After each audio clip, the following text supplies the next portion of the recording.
ვინც ეძებს კითხვებზე პასუხს, თუ როგორ განავითარონ მოქმედი სასტუმროს ბიზნესი და არა მხოლოდ. ყველაფერს ვასწავლით პრაქტიკული მაგალითებით. სტრატეგიული შეცდომები სასტუმროს მენეჯმენტში, რაც გავლენას ახდენს მათი ბიზნესის მოგებაზე.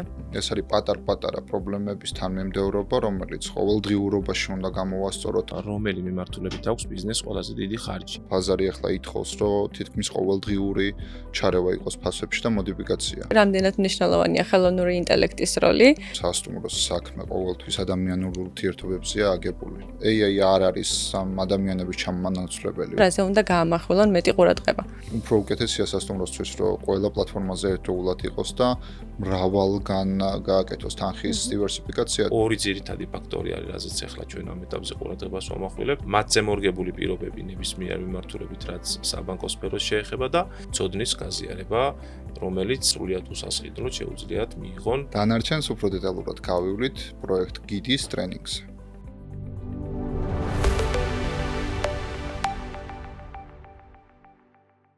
გამარჯობა ყველას, განსაკუთრებით კი მათ, ვინც ეძებს კითხვებზე პასუხს, თუ როგორ გაზარდოს მოქმედი ტურისტული საქმიანობის შემოსავალი და არა მხოლოდ. ეს პოდკასტი არის ყველასთვის, ვისაც 21 საუკუნის რეალობაში ნათარგმნის სტუმარ-მასპინძლობა აინტერესებს. ვისაუბრებთ პროექტ გიდის ფარგლებში, რომლის მიზანით სასტუმროების ბიზნესის განვითარებისთვის ცოდნის და ფინანსური ინსტრუმენტების გაზიარებაა. მე ამ პოდკასტის წამყვანი ნათია ფრიცხალაიშვილი გახლავართ, ჩემთან ერთად მაგიდასთან სხედან ტურისტული ინდუსტრიის ტექნიკური ექსპერტი გიორგი მაისურაძე და კრედო ბანკის ტურისტული ბიზნესის ხელმძღვანელი ოთარ იმნაძე.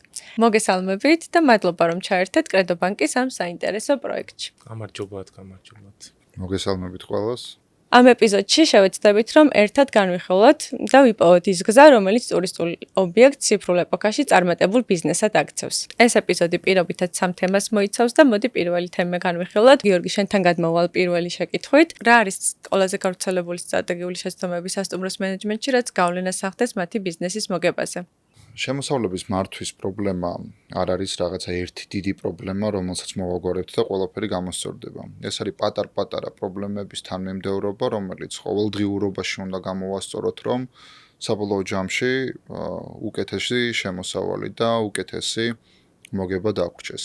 აუცილებელია თანხების დივერსიფიკაცია, რადგან არ ვიყოთ მიჯაჭვული მარტო ერთ სორსზე. და რადგან პატარა სასტუმროებს ეხება ეს ყველაფერი, უკვე მრავალი სორსიდან ერთი ან ორი ოთახი რომ მაინც დაგვიჯავშნოს, შევძლებთ სორსების დივერსიფიკაციას. ხოლო ყველაზე მნიშვნელოვანი საკითხი აქ რაც არის, ის არის რომ უკან დაბრუნებული სტუმარი აღარასდროს აღარ უნდა დაბრუნდეს საკომისიოთი.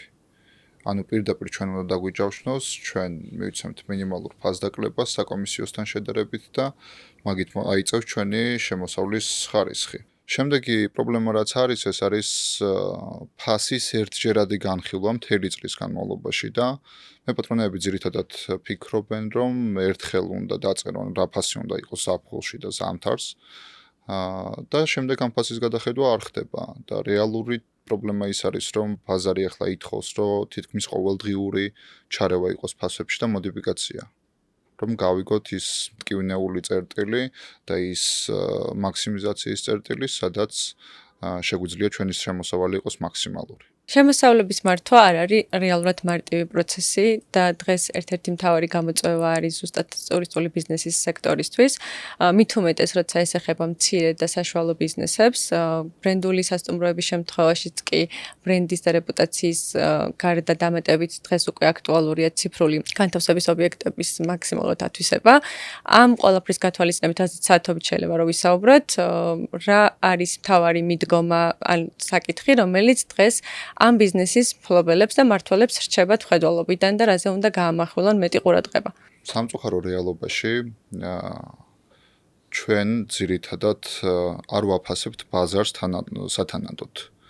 ხდება კონკურენტების შემოწმება მხოლოდ კონკრეტული რაღაცა ერთი შემთხვევისთვის ან ორი შემთხვევისთვის. ამიტომ შესაბამისად არ ვიცით ძირითადად რა ფასად უნდა გავყიდოთ. და ეს ფასი არის ხოლმე ძირითადად უბრალოდ შეთხსული ფასი, რომელიც ფიქრობს, რომ მეპატრონეს აი წესით ამ ფასად უნდა გაიყიდოს და არის რეალობა რა ხდება ბაზარზე. ამიტომ ძალიან მნიშვნელოვანია, რომ გაკონტროლდეს კონკურენტები რა ფასად ყიდიან მაგ დღეს მაგ ნომერს და ჩვენ ვართ თუ არა მათი კონკურენტები რეალურად. ჩვენ თუ მაგას არ ვაკონტროლებთ, ჩვენ უბრალოდ ფასს ვიგონებთ და არ ვართ რეალობასთან ახლოს. ასევე დამატებით ძალიან მნიშვნელოვანია თანხების დივერსიფიკაცია. ჩვენ მაგალითად მხოლოდ booking.com-ი არ არის აუცილებელი იმისთვის, რომ შემოსავლები იყოს მაქსიმალური. ჩვენ გვჭირდება რაც შეიძლება მრავალ პლატფორმაზე ერთდროულად ხილვადობა, რომ ადამიანი ხვდებოდეს, რომ ეს სასტუმრო არა მხოლოდ ერთ სორსი, არამედ მრავალ სორსია. მით უმეტეს რომ მრავალი სორსი დამატებით თვითონ ცდილობს მარკეტინგი გაგვიკეთოს და უფრო წინ წამოგწიოს სხვადასხვა სტუმრების თვალში. მადლობა გიორგი. ოთარ თქვენთან გადმოვალ კითხვით, როგორც ბანკის წარმომადგენლისთვის, რა არის თქვენთვის მნიშვნელოვანი ინდიკატორი სასტუმროს ეფექტიანად მუშაობის შესაფასებლად? გამარჯობათ კიდევ ერთხელ. ჩემთვის ერთ-ერთი მთავარი ინდიკატორი არის არა მხოლოდ შემოსავლები, არამედ ის, რამდენად პროგნოზირებადი არის თვითონ შემოსავლის ნაწილი. ანუ რა ვსგულისხმობ აქ ახლა გეტყვით უცებ სამწუხაროდ ხშირად ამ საქმიანობაში და ამ სფეროში დაშვებული არის შეცდომები იმ ნაწილში, როდესაც არ ხდება დეტალური კვლევა და ანალიზი იმისა, რა ნაწილი და რა კონკრეტულად რა მიმართულება ტოვებს ბიზნესში ყველაზე დიდ მოგებას და შემოსავალს რა აგენერირებს და ასევე მეორეს მხრივ რომელი მიმართულებით აქვს ბიზნესს ყველაზე დიდი ხარჯი. თუ ამის კვლევას და ანალიზს აკეთებს ბიზნესი, ამის შესაბამისად მე ვცდილობს რომ განავითაროს ის მიმართულება, საიდანაც ყველაზე დიდი შემოსავალი და მოგება რჩება და პირიქით რაღაცნაირად მაქსიმალურად შეამციროს ხარჯვითი ნაწილიც. შესაბამისად ჩვენთვის მთავარი ინდიკატორი, როგორც თავშივე ვთქვი, არის ეს ნაწილი, რომ თუ ამას ბიზნესი ყოველდღიურად და სისტემატიურად აღრიცხვიანობას და კონტროლს უკეთებს, იქ მერე უკვე ძალიან მარტივია იმ სურათის დანახვა, რა მიმართულებით საჭიროებს ბიზნესი განვითარებას, ნომრების დამატებას, კონკრეტულად რაიმეს ცვლილებას ბიზნესის საქმიანობაში, რემონტ განახლებას თუ ასე შემდეგ. შესაბამისად ჩვენთვის მთავარი განმაპირობებელი ფაქტორი ბიზნესის შეფასებაში არის აი ამ დეტალებზე ყურადღების გამახვილება. მადლობა ოთარ. მოდით შემდეგ თემაზე გადავიდეთ და ციფრული ეკოსისტემა მიმოვიხილოთ. თანამედროვეობაში არ არსებობს ბიზნესი, რომლის წარმატებაც არ უკავშირდება ციფრულ კომპონენტს. დიდ და ბრენდულ სასტუმროებში რეპუტაციისა და ბრენდის გარდა ციფრულ გაქირავებას აქვს უპირატესობა, მაგრამ მცირე და საშუალო ბიზნესები ფაქტობრივად მთლიანად ამ ბაზარზე არიან დამოკიდებული. გიორგი, მოდი ვისაუბროთ, რა არის ის მთავარი პლატფორმები და ალგორითმები, რაც ტურისტული ბიზნესის მფლობელებმა უნდა გაითვალისწინონ თავიანთი საქმიანობის სფეროში. კარგი კითხვა. ტოპ 90% მაინც ერთ პლატფორმას უჭირავს, რომელიც არის booking.com და არის ძალიან დიდი გიგანტი, რომელსაც ვერავინ ვერ უწევს კონკურენციას. ასევე რა თქმა უნდა Google-ის თავისი აგრეგატორი ყავს, რომელიც სხვადასხვა საიტებს ერთად კრიბავს და სხვადასხვა საიტების ფასს ერთდროულად გვაჩვენებს ამა თუ იმ ობიექტზე. დამატებით ახალი მიმართულება უკვე Trip.com-ი, რომელიც ჩინურ ბაზარზე ძალიან კარგად მუშაობს საქართველოში და Ostrovokits თავისთავად კარგად მუშაობს საქართველოში. მაგრამ ყველას ამათ აერთიანებთ ერთი მთავარი პრინციპი. პლატფორმა გაძლევს შიდა ბუსტს მაშინ, როდესაც შენი ობიექტი არის პოპულარული, როდესაც იწერება ძალიან ბევრი რევიუ და რევიუზე დროულად ხდება პასუხის გაცემა. იმიტომ რომ ეს მექანიზმი არის არა მხოლოდ იმის დამადასტურებელი, რომ არის პოპულარული ესე თუ ის ობიექტი, არამედ ის, რომ სამომავლო კლიენტებზე გავყიდოთ კარგად ჩვენი არსებული ობიექტი. შესაბამისად, უფრო უკეთესია სასტუმროსთვის, რომ ყველა პლატფორმაზე ერთდროულად იყოს და მრავალგან გააკეთოს თანხის დივერსიფიკაცია, თუმცა როგორც ალგორითმი ყველგან ერთი და იგივე მუშაობს, რაც უფრო პოპულარულია ობიექტი, მით უფრო წინ წევს სტუმართან და სტუმარიც შესაბამისად უფრო ხშირად ჯავშნის მაგ ობიექტს. ჩაგეკითხები, ამ სფეროში რამდენად მნიშვნელოვანია ხელოვნური ინტელექტის როლი დღევანდელი თანამედროვეობიდან გამომდინარე, რატომ AI ან პირიქით, რატომ არა? ადრე პატარა სასტუმროებს შანსიც არ ქონდა, რომ შეექმნათ ისეთი რამ, რაც იქნებოდა ბრენდის სტილის დამადასტურებელი. ან გვექნებოდა მრავალი წყარო, რისგანაც შევკრებდით ინფორმაციას და მივიღებდით უფრო ხარისხიან გადაწყვეტილებებს. დაგვჭირდებოდა ძალიან ბევრი თანამშრომელი, ასევე პატარა სასტუმროში, რომ სწრაფად და დროულად გაგვეცა ყველასთვის პასუხი სხვადასხვა მოთხოვნებზე. ამ ყველაფერს AI გავიკეთებს ეხლა ძალიან მარტივად და ჩვენ შეგვიძლია რომ ძალიან ხარისხიანი გადაწყვეტილებები მივიღოთ ჩვენ ფასის ცვლილებასთან დაკავშირებით და სტუმარს მივცეთ სტანდარტული მაღალხარისხიანი სერვისი. თუმცა აქვე პრობლემა ის არის რომ AI არ არის ამ ადამიანების ჩამონაცვლებელი, უბრალოდ AI არის ის ხელსაწყო რითაც ერთი ადამიანი უფრო ხარისხიანად გააკეთებს თავის საქმეს. ჩემი შემდეგი კითხვაც ამ თემას ეხებოდა პერსონალურ კომუნიკაციას, რამდენად ჩაანაცვლებს დღევანდელ რეალობაში ხელოვნური ინტელექტი, ნაწილობრივ ამ საკითხს უკვე შევეხეთ, თუმცა უფრო ვრცლად რო გავშალოთ აღნიშნული. პერსონალურ კომუნიკაციას ხელოვნური ინტელექტი ვერ ჩაანაცვლებს, იმიტომ რომ სასტუმროს საქმე ყოველთვის ადამიანურ ურთიერთობებზეა აგებული. ხელოვნური ინტელექტი მხოლოდ მოგცემს იმ დამატებით ხელსაწყოებს, რომ სწრაფად და დავასტანდარტულოთ ჩვენი საქმე, მივიღოთ ხარისხიანი გადაწყვეტილებები. თუმცა სტუმარი რომ მოვა უკვე ადგილზე სასტუმროში, მანდ ისევ ჩვენი და მისი კომუნიკაცია რჩება. AI არ უნდა ავიღოთ ეგეთ საკითხში და ეგეთი კუთხით, რომ შეიძლება რამე ჩაანაცვლოს, უბრალოდ გაგვაძლიერებს ჩვენ და შევძლებთ ძალიან ბევრი საქმის ერთდროულად გაკეთებას.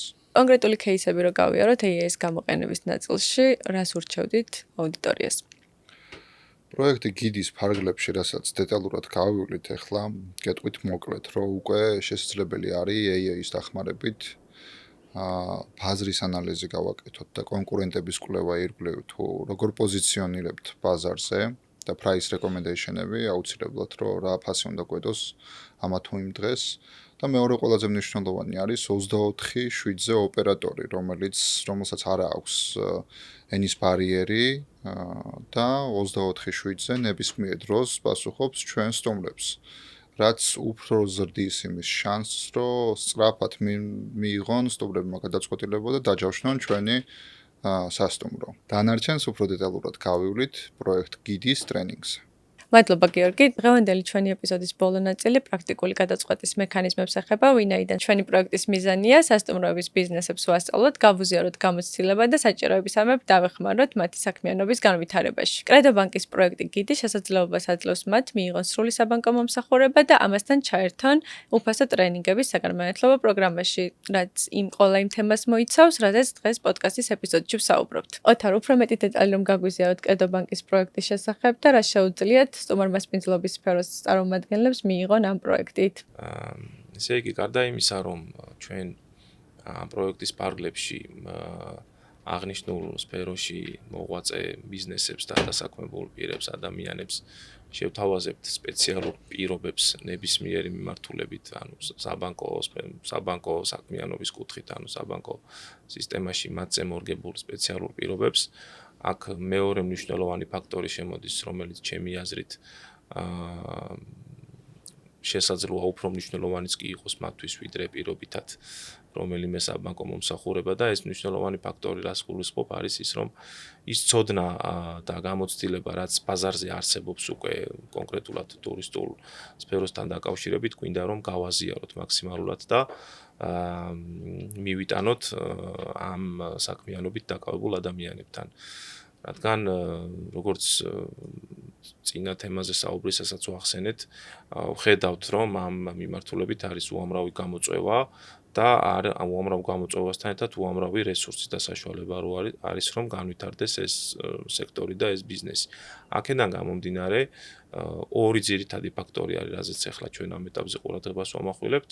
ერთი ფაქტორი, რაც ჩვენ საქმიანობას უკავშირდება, არის მათზე მორგებული პირობები ნებისმიერ მიმართულებით, რაც საბანკო სფეროს შეეხება და მეორე მნიშვნელოვანი ფაქტორი არის ცოდნის გაზიარება, რომელიც სრულიად უსასყიდლოდ შეუძლიათ მიიღონ კონკრეტული ექსპერტებისგან და რა თქმა უნდა ის გამოცდილება, რომელიც ჩვენს გვაქვს დაგროვებული, შეგვიძლია პირდაპირ გადავცეთ ამ ადამიანებს, ვინც დაინტერესდებიან ჩვენთან ამ ტრენინგებით.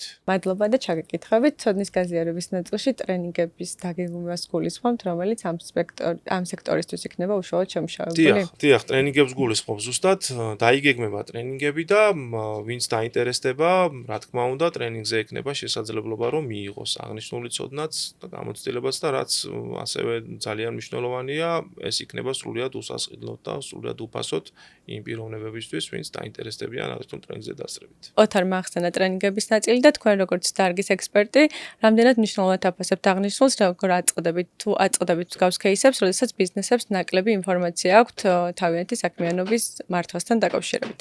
კი, ძალიან მნიშვნელოვანია ფინანსები, რა თქმა უნდა, ფინანსი არის სახსარი, რითაც ჩვენ მიზნამდე უნდა მივიდეთ, თუმცა ცოდნის გამოცდილება არის გზა, ზუსტად რა გზა უნდა გავიაროთ, რომ ის შედეგი მივიღოთ, რაც საუცილებელია. ხშირად ამ ცოდნის ნაკლებობა აისახება იმაზე, რომ უბრალოდ სახსრებს ვდებთ არასწორ მიმართულებაში და იქ არ ვიყენებთ, სადაც ყველაზე მნიშვნელოვანია. უფრო კონკრეტულად რა ახსნათ ჩვენს აუდიტორიას, რას მისცემს მათ პროექტ გიდში მონაწილეობა, ჩართულობა და თუნდაც უფასო ტრენინგებზე დასწრების შესაძლებლობა. პროექტი გიდის მთავარი პლუსი ამ შემთხვევაში არის ის, რომ ყველაფერს ვასწავლით პრაქტიკული მაგალითებით. თუ სასტუმროებმა როგორ უნდა მოიპოვონ საუკეთესო პოზიციონირება თავის ბაზარზე, როგორ უნდა აწყონ სწორი ფასი, როგორ უნდა შეარჩიონ სწორი ფოტოები. ასევე AI-ის დახმარებით როგორ უნდა დაზოგონ უამრავი დრო და მივიდნენ ისეთ კონკრეტულ შედეგებამდე, რასაც ერთ თვეში ხელითაც შეეხებიან. ამ შემთხვევაში ძალიან სწრაფად ვითარდება ჩვენი სფეროც, რა თქმა უნდა, ყველაფერთან ერთად და ძალიან საჭიროა, რომ სწრაფად გავიგოთ რა იცვლება, რადგან ის, ვინც საქმის კურსშია, თუ რა შეიცვალა, უფრო ეფექტურად იღებს მეტ შემოსავალს ყოველდღიურად და ეფექტურად არის სხვადასხვა პლატფორმებზე წარმოდგენილი. შესაბამისად, მით უმეტეს უფასო პროექტია და ისეთ ცოდნით წავა აქედან ხალხი, როცა შეძლებენ საუკეთესოდ გამართონ თავიანთი სასტუმრო ძალიან სწრაფად. შვენიერი, ვფიქრობ, მართლაც კარგი შესაძლებლობაა ჩვენი აუდიტორიისთვის, ვინც ამ სფეროთია დაინტერესებული, რომ ჩართულობა გქონდეთ. ოთარ, თქვენთან გადმოვალ კითხვით, რამდენად მარტივია პროექტში ჩართულობა, რა არის ამისთვის საჭირო, როგორ უნდა მიიღონ მონაწილეობა ტურისტული სფეროს წარმომადგენლებმა? პროექტ გიდის პარგლებში ტრენინგზე მასპინძელი, რომელიც დამსწრეებისათვის სრულიად უფასოდ ჩატარდება. დაინტერესებული პირები დარეგისტრებას შეძლებენ ჩვენი კრედო ბანკის ოფიციალური ვებგვერდიდან რეგისტრაციით და შემდგომ უკვე კონკრეტულად დაინტერესებულ ადამიანებს დაუკავშირდება ჩვენი წარმომადგენელი და მათთან გასაუბრების შედეგად მოხდება უკვე კონკრეტული თარიღის შერჩევა, როცა ჩატარდება ტრენინგი.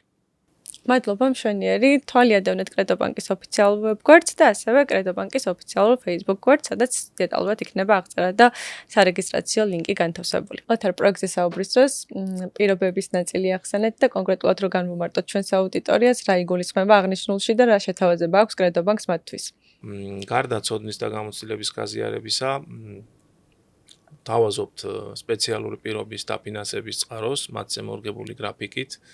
ასევე თავაზობთ შეღავათიანი პირობებით პოსტერმინალებს და ინოვაციური გადახდების მქონე KIPS QR ტერმინალს და რაც ასევე მნიშვნელოვანი არის ამ პროექტში ჩართული ადამიანებისათვის გვექნება სრულიად უფასოდ პრემიუმ მომსახურების პაკეტი.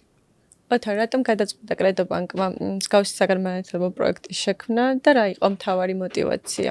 გარდა იმისა, რომ ჩვენ ამ ბიზნეს და ინდუსტრიას აქამდეც მხარს უჭერდით, ბოლო პერიოდში აშკარად თვალსაჩინო გახდა ჩვენთვის, რომ არსებობს უამრავი გამოწვევა და რაც ყველაზე მთავარია, უამრავი რესურსი და პოტენციალი იმისა, რომ ამ ბიზნესს კონდეს უკეთესი მომავალი და ამის მიღწევა შეიძლება ზუსტად იმით, რაზეც ახლა ვსაუბრობთ დღეს, რომ დაიგეგმოს ტრენინგები და კონკრეტული პრაქტიკული ცოდნა და გამოცდილება გაზიარდეს ბიზნესის პრობლემებისთვის, რომლებსაც აი ამ ცოდნის მიღების შედეგად უკვე ვფიქრობთ, რომ მომავალში ექნებათ მეტი საშუალება და მეტი შანსი იმისა, რომ უკეთესად მართონ თავიანთი ბიზნესი. მადლობა, თვალიადევნეთ კრედო ბანკის ოფიციალურ ვებგვერდს და ასევე კრედო ბანკის ოფიციალურ Facebook გვერდს, სადაც დეტალურად იქნება აღწერა და სარეგისტრაციო ლინკი განთავსებული. ინვესტიცია ცოდნაში არის ის მთავარი რამ, რაც ნებისმიერ დარგს განავითარებს, ასე რომ ჩაერთეთ კრედო ბანკის პროექტში კიდე და დაესწარით უფასო ტრენინგებს.